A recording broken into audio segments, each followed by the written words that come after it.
अस्सलाम वालेकुम, this is Amar academy from online Quran and biology learning.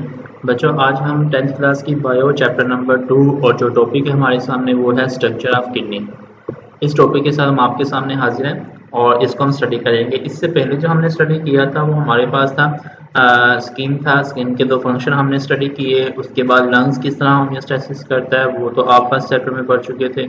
और उसके बाद फिर हमारे पास जो एक्सक्रीटरी सिस्टम है वो हमने स्टडी किया था।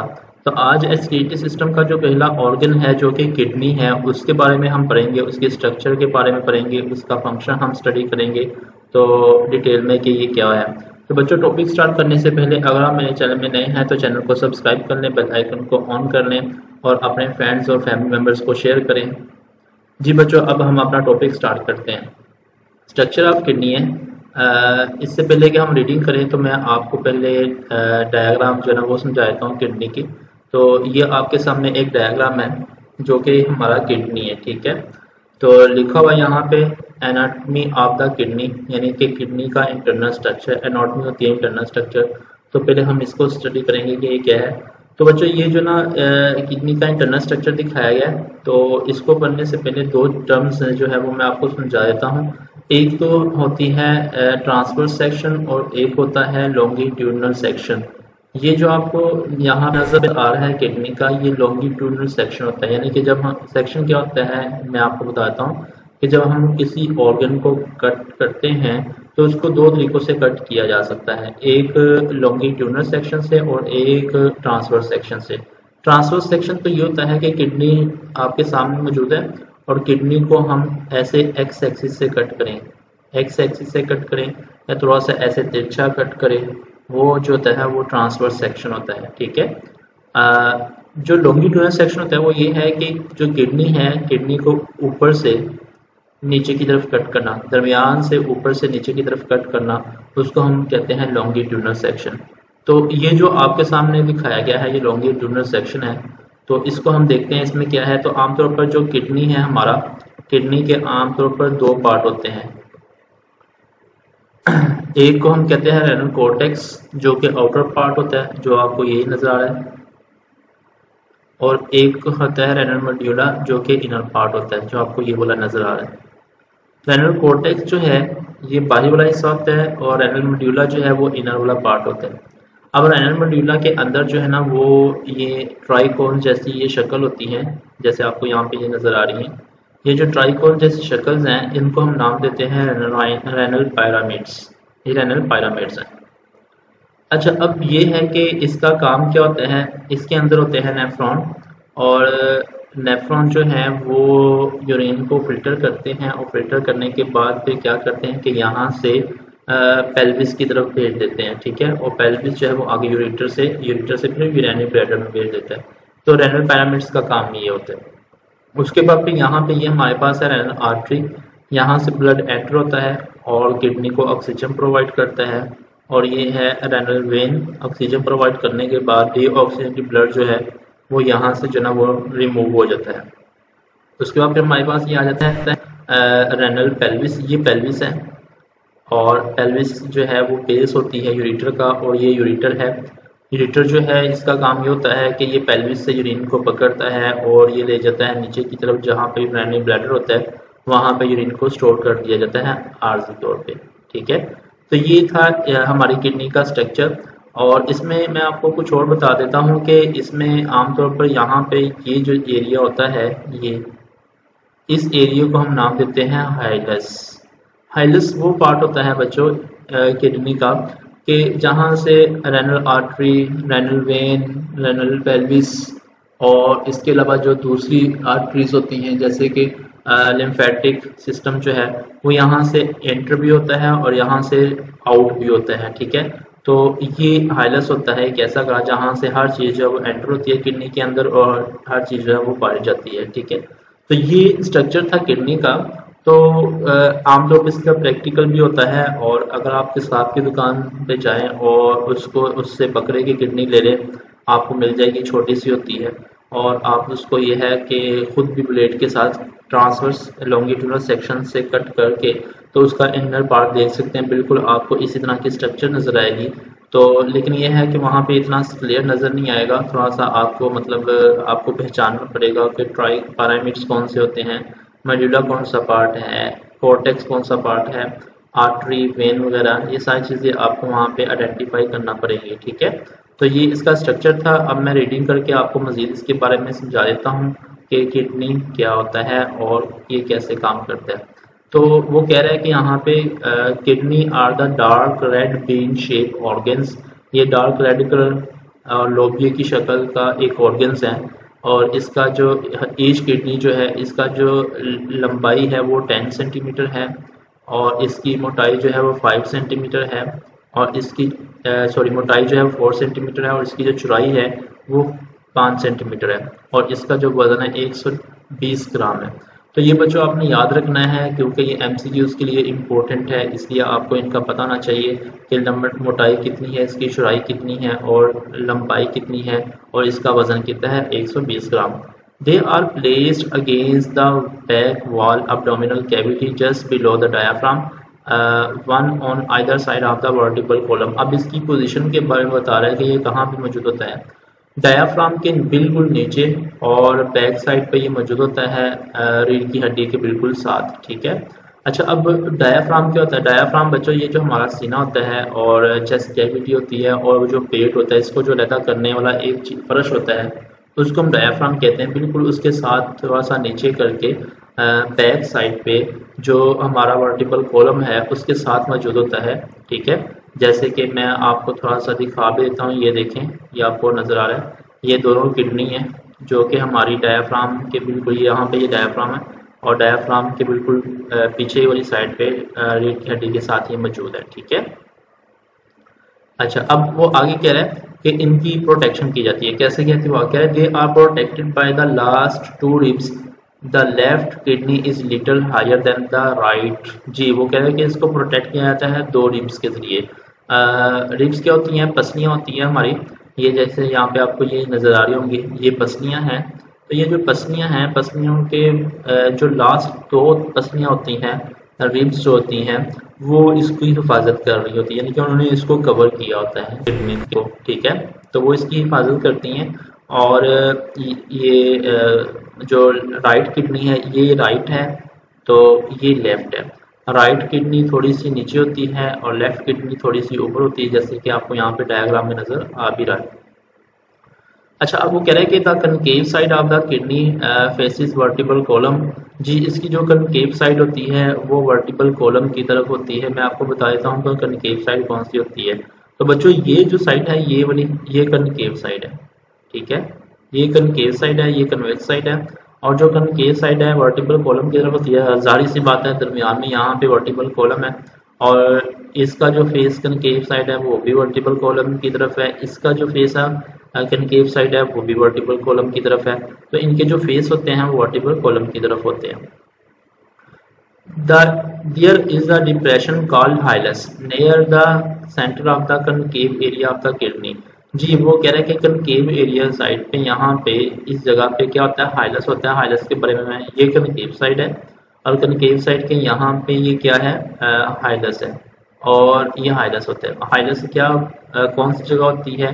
डिप्रेशन। डिप्रेशन का मतलब है घरा, एक घरा है, खड्डा है यहाँ पे, जिसको हम कहते हैं कि ये क्या है? ये हाइलस है।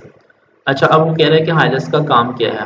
कहते हैं this is the area of kidney through which the ureter leave kidney and the other structure including blood vessels, lymphatic vessels, nerve enter and leave kidney. जी वो कहते हैं यही वो एरिया है जहाँ पे जो यूरेटर है वो किडनी को छोड़ता है और इसके अलावा ये है कि दूसरे ब्लड वेसल्स, लिम्फेटिक वेसल्स, चिकनाई जो नालियाँ होती हैं उसको कहते हैं लिम्फेटिक वेसल्स, नर्व वगैरह, ये किडनी में एंटर भी होती हैं और किडनी से लीव भी करती हैं, यानी कि बाहर भी निकलती हैं।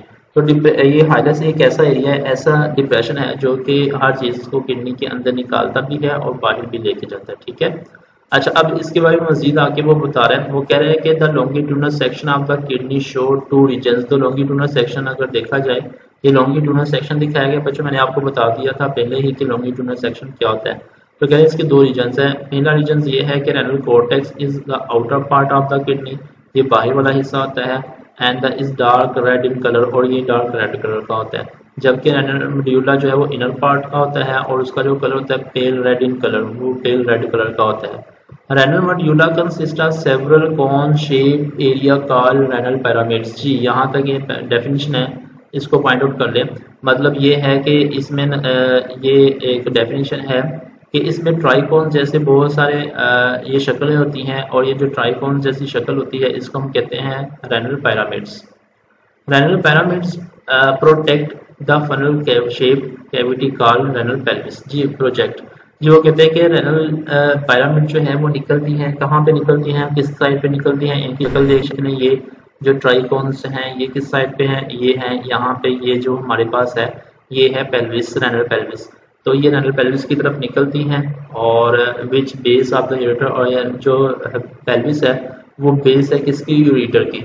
ठीक है, ये वो बताना चाह रहा है। अच्छा अब यहाँ पे ये है कि मैं थोड़ा सा और बता देता हूँ आपको कि ये देखें रेनल पेल्विस, यहाँ ये भी रेनल पेल्विस है, यहाँ से ये भी रेनल पेल्विस है, ये भी रेनल पेल्विस है जो आपको यहाँ पे येलो कलर का नजर आ रहा है। तो देखें जो पिरामिड्स हैं उनकी जो बेस है वो यहाँ पे अटैच है, इनके साथ अटैच है। जब ये इनको फिल्टर करते हैं तो ये पेल्विस में भेज देते हैं, पेल्विस यूरेटर जो है वो पेल्विस से उसको उठाता है और वहाँ पे यूरिनरी ब्लैडर में ले जाता है। ठीक है, तो ये था बच्चों हमारा टॉपिक जो था किडनी। अच्छा अब ये है कि इसके अलावा ये जो किडनी बना हुआ है ये वो नेफ्रॉन से बना हुआ है। जिस तरह हमारी बॉडी जो है वो सेल से मिलकर बनी हुई है, इसी तरह जो किडनी है वो नेफ्रॉन से मिलकर बना हुआ है। तो हम ये कह सकते हैं कि जो नेफ्रॉन है वो किडनी की बेसिक इकाई है। ठीक है, तो वो नेफ्रॉन है। अब नेफ्रॉन क्या होता है उसकी स्ट्रक्चर भी हम पढ़ लेते हैं, और उसके भी हम रीड आउट करके डिटेल में पढ़ लेंगे क्या है। ये आपके सामने नेफ्रॉन नजर आ रहा है। अच्छा अब ये जो नेफ्रॉन है इसके दो पार्ट होते हैं बच्चों, एक को हम कहते हैं रेनल कार्पसल्स और एक को हम कहते हैं रेनल ट्यूब्यूल। हाँ, रेनल का क्या मतलब होता है, रेनल मैं आपको बता देता हूँ। रेनल जो है ना वो आमतौर पर साइंसी जुबान में किडनी को कहा जाता है, इसलिए जहाँ पे भी रेनल आ जाए तो आपको पता चल जाएगा कि ये किडनी से रिलेटेड ही बात हो रही है। तो जो आपको renal pelvis, renal medulla, renal cortex कहा गया वो ये है कि किडनी का मेडुला, किडनी का कॉर्टेक्स, किडनी का पिरामिड्स, ये सारी वही बातें हैं। ठीक है, तो ये जो नेफ्रॉन है, तो बच्चों ये जो नेफ्रॉन इसके दो पार्ट होते हैं, एक हम कहते हैं रेनल कार्पसल्स जो आगे आपको ये वाला नजर आ रहा है गोल सा हिस्सा, और एक होता है हमारे पास रेनल ट्यूब्यूल जो कि यहाँ से स्टार्ट होता है और एंड तक चलता है, वो रेनल ट्यूब्यूल है। अब हम सबसे पहले रेनल कार्पसल्स की बात करें तो रेनल कार्पसल्स के दो हिस्से हैं। एक जो हमारे पास है वो ये रेड कलर के ब्लड वेसल्स हैं जिसको हम नाम देते हैं ग्लोमेरुलस, और एक को हम कहते हैं कि इनको प्रोटेक्ट करने वाला ये एक प्याला नुमा शक्ल है, इसको हम नाम देते हैं बोमेन कैप्सूल। ठीक है, जो इसकी हिफाजत करता है।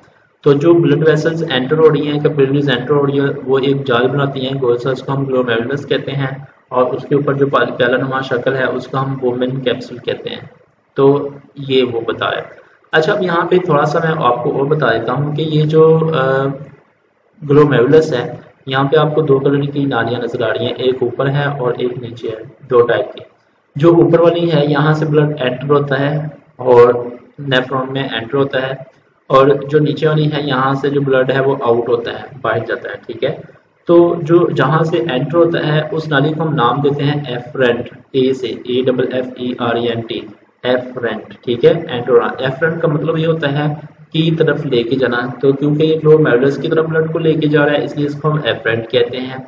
और ये जो नाली है यहाँ से ब्लड आउट होता है तो इसको हम कहते हैं इफरेंट। इफरेंट का मतलब होता है कि से दूर लेके जाना, क्योंकि ये ग्लोमेरुलस से दूर लेके जा रहा है इसलिए इसको हम इफरेंट कहते हैं।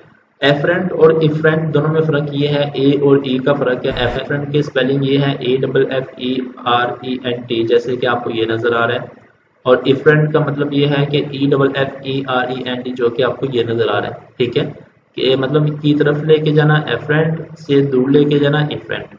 तो ये वो बता रहे हैं यहाँ से एंटर होता है और यहाँ से आउट होता है, ये ग्लोमेरुलस है। अब ग्लोमेरुलस को जो प्रोटेक्ट किया जाता है वो एक गोल सी शक्ल से किया जाता है जिसको हम बोमेन कैप्सूल कहते हैं। तो ये बोमेन कैप्सूल है। तो ये बच्चों इसके दो पार्ट थे रेनल कार्पसल्स के, एक ग्लोमेरुलस था और एक बोमेन कैप्सूल था। उसके बाद दूसरा पार्ट स्टार्ट हो जाता है जिसको हम कहते हैं रेनल ट्यूब्यूल्स, और ये रेनल ट्यूब्यूल्स यहाँ से स्टार्ट होता है ये और एंड तक चलता है। अब रेनल ट्यूब्यूल्स के तीन हिस्से हैं। पहला हिस्सा तो ये है प्रोक्सिमल कन्वोल्यूटेड ट्यूब्यूल, ये वाली पहली बलदार नाली। प्रोक्सिमल का मतलब होता है पहली, कन्वोल्यूटेड का मतलब होता है बलदार, और ट्यूब्यूल का मतलब है नाली, यानी कि पहली बलदार नाली जो यहाँ से लेके यहाँ तक है। ये जो लाइन लगी हुई है यहाँ तक है ये, ठीक है। ये देखें बलदार नाली है और ये स्टार्ट हो रही है और इसको हम कहते हैं प्रोक्सिमल कन्वोल्यूटेड ट्यूब्यूल। उसके बाद फिर इसका दूसरा हिस्सा आ जाता है जो कि एक यू शक्ल का है। ये देखिए यहाँ से ये यू शक्ल का है यहाँ तक, ये यू शेप का है। ये जो यू शेप पार्ट है इसको हम नाम देते हैं लूप ऑफ हेनले, ठीक है। ये लूप ऑफ हेनले है। अब लूप ऑफ हेनले में दो लिम्स होती हैं, मतलब दो रास्ते होते हैं। एक जो है वो नीचे की तरफ जा रहा होता है और एक जो है वो ऊपर की तरफ जा रहा होता है। तो ये ब्लड का फ्लो देख लीजिए नीचे की तरफ जा रहा है, यहाँ पे उसका यूरिन का फ्लो देख लीजिए ऊपर की तरफ जा रहा है। जो नीचे की तरफ जा रहा है उसको हम कहते हैं डिसेंडिंग लिम, और जो ऊपर की तरफ जा रहा है उसको हम कहते हैं असेंडिंग लिम। डिसेंड का होता है नीचे ऊपर से नीचे जाना, असेंड का मतलब है नीचे से ऊपर जाना, ठीक है। तो इसलिए इसको डिसेंडिंग लिम और असेंडिंग लिम कहा जाता है। तो ये लूप ऑफ हेनले दूसरा पार्ट था। तीसरा पार्ट यहाँ से ही स्टार्ट होता है और ये नाली है और इसको हम नाम देते हैं डिस्टल कन्वोल्यूटेड ट्यूब्यूल। डिस्टल का मतलब होता है आखिरी, कन्वोल्यूटेड बलदार, और ट्यूब्यूल नाली, यानी कि आखिरी बलदार नाली जो होती है उसको हम कहते हैं डिस्टल ट्यूब्यूल। तो ये तीन पार्ट होते हैं रेनल ट्यूब्यूल के। तो पहला जो था वो प्रोक्सिमल कन्वोल्यूटेड ट्यूब्यूल है जो कि ये है। सेकंड वाला जो है वो लूप ऑफ हेनले जो कि यू शक्ल का होता है और उसके भी दो लिम्स है, एक डिसेंडिंग लिम नीचे की तरफ जा रहा है, एक असेंडिंग लिम ऊपर की तरफ जा रहा है। और तीसरा जो पार्ट है वो हमारे पास है डिस्टल कन्वोल्यूटेड ट्यूब्यूल जो कि आखिरी बलदार नाली है, ठीक है। यहाँ तक ये तीन हिस्से होते हैं।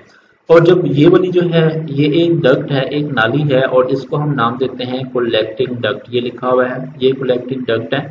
और कलेक्टिंग डक्ट जो है वो क्या करती है कि वो यहाँ से नेफ्रॉन में से जो यूरिन को इकट्ठा करती है और इकट्ठा करके उसको किसकी तरफ ले जाती है, यूरेटर की तरफ ले जाती है, ताकि यूरेटर जो है वो किडनी मतलब यूरेटर जो है वो यूरिनरी ब्लैडर में यूरिन को स्टोर करे, ठीक है।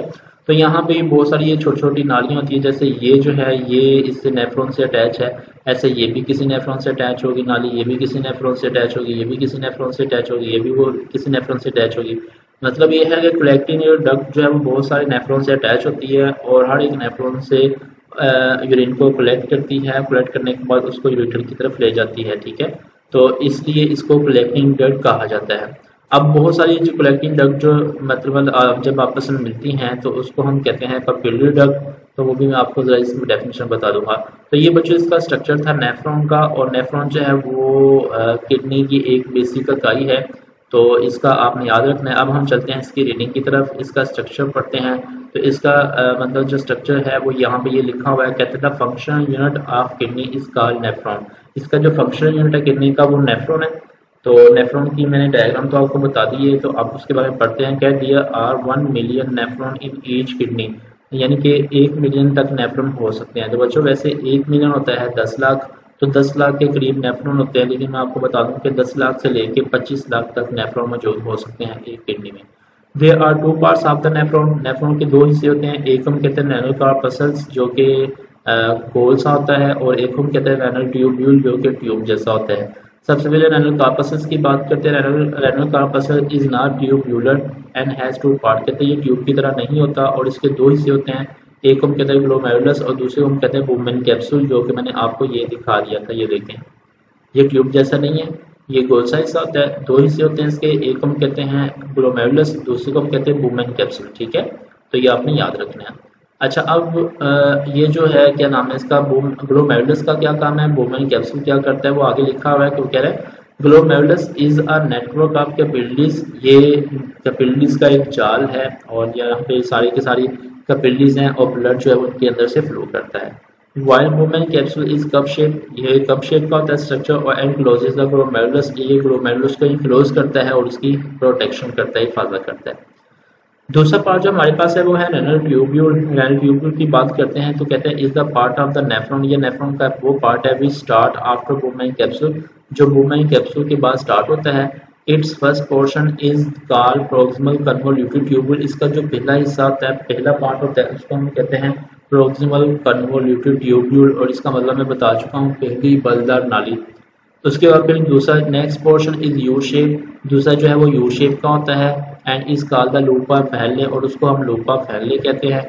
The last portion is the renal tubule, the distal convoluted tubule. इसका जो लास्ट हिस्सा होता है उसको हम कहते हैं डिस्टल कन्वोल्यूटेड ट्यूब्यूल, और ये आखिरी हिस्सा होता है। ठीक है, तो तीनों हिस्से में पहले भी दिखा चुका हूँ, मैं फिर दोबारा आपको बता देता हूँ कि ये देखिए प्रोक्सिमल कन्वोल्यूटेड ट्यूब्यूल ये वाला हिस्सा है, लूपा फैले जो कि यू शक्ल का होता है वो ये वाला पार्ट है, डिस्टल कन्वोल्यूटेड ट्यूब्यूल जो कि ये पार्ट होता है। ठीक है, तो ये तीन हिस्से होते हैं इसके रेनल ट्यूब्यूल के। अच्छा, अब उसके बाद वो कह रहा है कि the distal convoluted tubule of many nephron open a single collecting duct. बहुत सारे नेफ्रॉन के जो डिस्टल कन्वोल्यूटेड ट्यूब्यूल होती हैं वो ओपन होती हैं कहाँ पे, एक सिंगल डक्ट में, जिसको हम कहते हैं कलेक्टिंग डक्ट। ये कलेक्टिंग डक्ट में ओपन होती है। मैनी कलेक्टिंग डक्ट, और जो बहुत सारी कलेक्टिंग डक्ट जब आपस में मिलती हैं, ज्वाइन टुगेदर आपस में मिलती हैं, और form a several 100 papillary duct, और बहुत सारी क्या बनाती हैं, पेपिलरी डक्ट बनाती हैं। और वो जो पेपिलरी डक्ट होती हैं वो कहाँ पे डूबी होती हैं, वो ड्रेन्ड होती हैं पेल्विस में, वो पेल्विस में डूबी होती हैं। यानी कि एक कलेक्टिंग डक्ट, दूसरी, तीसरी, चौथी, और बहुत सारी कलेक्टिंग डक्ट जब आपस में ग्रुप बनाती हैं तो वो ग्रुप बना के वहाँ पे जो पेल्विस है, किडनी का जो पेल्विस है, उसमें जो ना ये देखें, ये जो पेल्विस है यहाँ पे ड्रेन्ड होती हैं, यहाँ पे डूबरी होती हैं, और उसको हम नाम देते हैं, बहुत सारी कलेक्टिंग डक्ट को पेपिलरी डक्ट का नाम देते हैं। तो ये पेपिलरी डक्ट था बच्चों। तो ये इसका स्ट्रक्चर है नेफ्रॉन का, और नेफ्रॉन का स्ट्रक्चर भी आपने पढ़ लिया, किडनी का स्ट्रक्चर भी पढ़ लिया, रीडिंग करके भी मैंने आपको बता दिया। अब हम कल इसका फंक्शन पढ़ेंगे किडनी का। आज हमने स्ट्रक्चर की बात की थी और नेफ्रॉन के बारे में पढ़ा था। कल हम इंशाल्लाह जो है इसका फंक्शन जो है वो हम स्टार्ट करेंगे। तो यहाँ पे हम अपना टॉपिक जो है वो स्टॉप करते हैं। कल इंशाल्लाह हम नए टॉपिक के साथ आपके सामने हाजिर होंगे।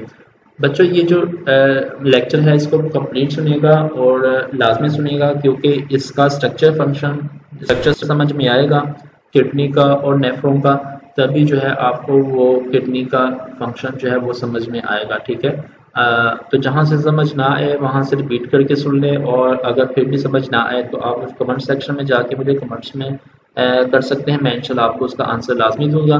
कल हम इंशाल्लाह एक नई वीडियो के साथ, नए लेक्चर के साथ आपके सामने हाजिर होंगे। तब तक के लिए इजाज़त दीजिए। अल्लाह हाफिज़।